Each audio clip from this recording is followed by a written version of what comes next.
Welcome to Dorcas Fashion Academy. In this video, I'm going to teach you how to make a continuous bias binding.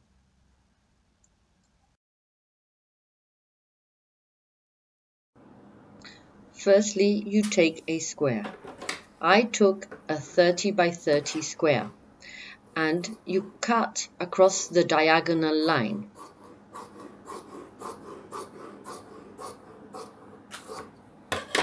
Then you take the bottom straight edge and place it on top of the top straight edge with right sides facing. Sew all the way across and press. Press on the wrong side, then turn it around and press it on the right side so there are no creases on the seam.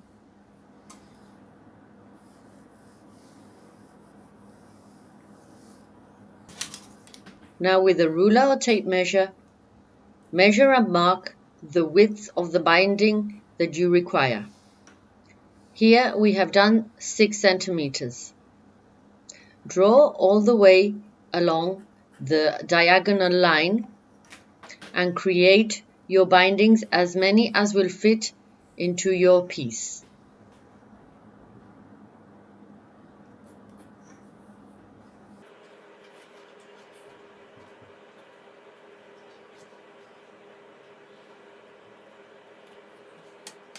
Now take your ruler and join those marks, drawing a straight line for each of your bindings.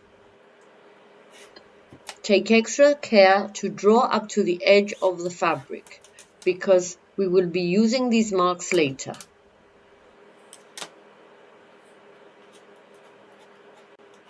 As you see here, there's a little bit that's extra that doesn't fit one complete width of your binding. Sometimes this will happen depending on if you've calculated the proper size of the square or not. Now here comes the tricky part. Here you fold your pieces backwards with a diagonal, but instead of matching up your lines, you offset, meaning that you match it with the line beside it.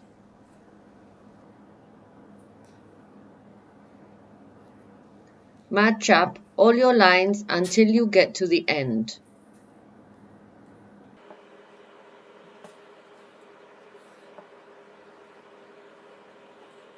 As you will see here, you will have an extra triangular point on either side, and this is the point of the continuous binding, so don't worry if you think it's wrong, because it's actually correct.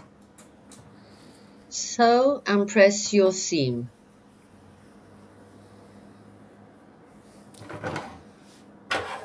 Now from the offset triangle point, start cutting on your line all the way around until you get to the end.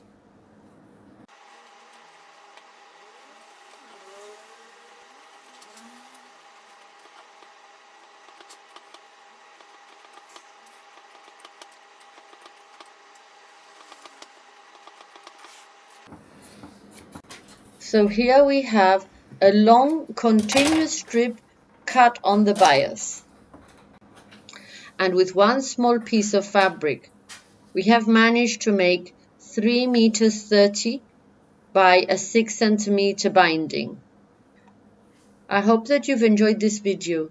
It's very useful and it cuts down on time and effort when cutting a binding.